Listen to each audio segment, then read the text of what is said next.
Good morning बच्चों, मैं सोनू इंदौलिया। तो आज के अपने इस वीडियो में मैं आप लोगों को एक्सरसाइज 1A के क्वेश्चन नंबर 10 को सॉल्व कराऊंगा। तो चलिए वीडियो को शुरू करते हैं। तो क्वेश्चन नंबर 10 क्या कह रहा है, व्याख्या कीजिए कि 7 इंटू 11 इंटू 13 प्लस 13 और 7 into 6 into 5 into 4 into 3 into 2 into 1 plus 5 भाज्य संख्याएं क्यों हैं। ये हमें सिद्ध करना है कि भाज्य संख्याएं क्यों हैं। ठीक है, तो चलिए पहले तो इस क्वेश्चन को देख लेते हैं, फिर इसको देखेंगे। ठीक है, तो 7 मल्टीप्लाई 11 मल्टीप्लाई 13 प्लस 13। ठीक है, अब इसको सॉल्व करते हैं हम। पहले तो हम ये देखते हैं कि इन दोनों में सेम संख्या कौन सी मिल रही है। देखो इसमें तो 13 है, इसमें भी 13 है, तो 13 में मैच कर रही है, उसी को हम कॉमन ले लेंगे बाहर। ठीक है, ब्रैकेट के बाहर। तो इस तरीके से कॉमन लेंगे हम। तो इसमें से 13 यहाँ आ गई, तो यहाँ पर क्या रहेगी 7 और 11, 7 इंटू 11 प्लस, देखो ये तो मल्टीप्लाई में थी, तो हमने जब 13 का कॉमन लिया था तो 13 का डिवाइड इसमें 1 टाइम गया था, और 1 का इसमें कोई सेंस नहीं रहेगा क्योंकि इन दोनों में मल्टीप्लाई होके वही हो जाएगा। लेकिन यहाँ पर प्लस में है तो सेंस होगा।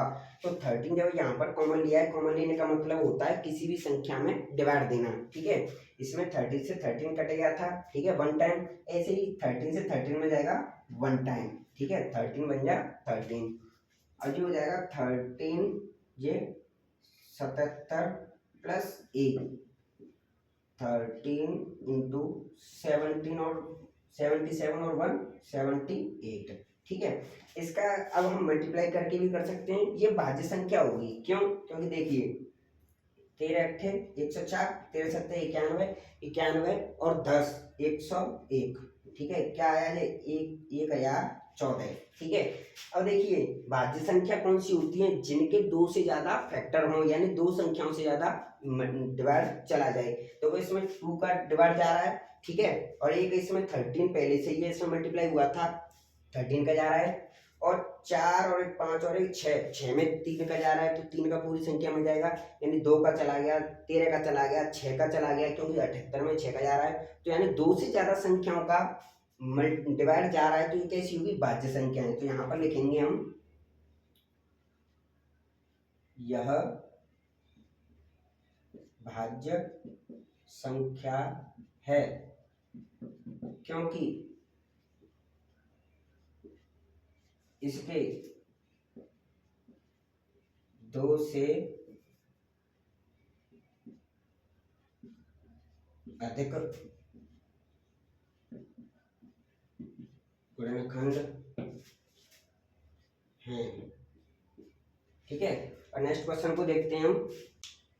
तो चलिए अब इस वाले क्वेश्चन को देखते हैं हम, नीचे नोट कर लेते हैं। 7 multiply 6 multiply 5 multiply 4 multiply 3 multiply 2 multiply 1 plus 5।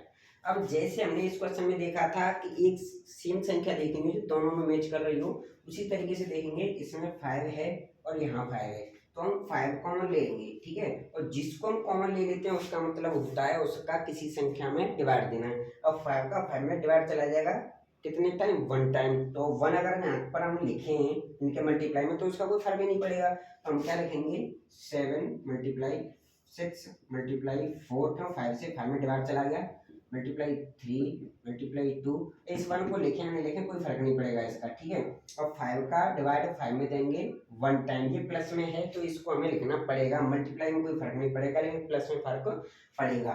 तो अब हम देखते हैं, सारे इधर से मल्टीप्लाई करते हैं, 2 तिया 6, 6 चक्कू 24, 24 छिक्का 144, 144 सत्ते 144 इंटू 7, 7 चक्कू 28, 7 चक्कू 28 और 2 30, 7 एकम 7 और 3 10, कितना आया 1008 प्लस 1। ठीक है, ये क्या आया 1008 प्लस 1। अब इसे देखते हैं हम, 5 इंटू 1009। ठीक है, क्योंकि 1008 में एक जोड़ देंगे 1009। अब इसका मल्टीप्लाई कर देते हैं, 5 नाम 45। ठीक है, 5 नाम 45, 0 5 एकम 5, ये आ गया 5045।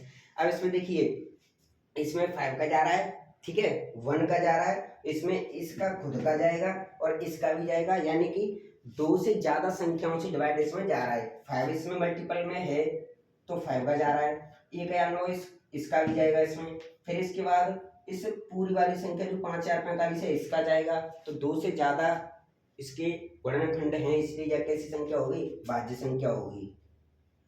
यह एक भाज्य संख्या है क्योंकि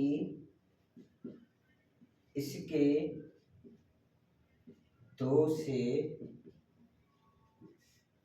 अधिक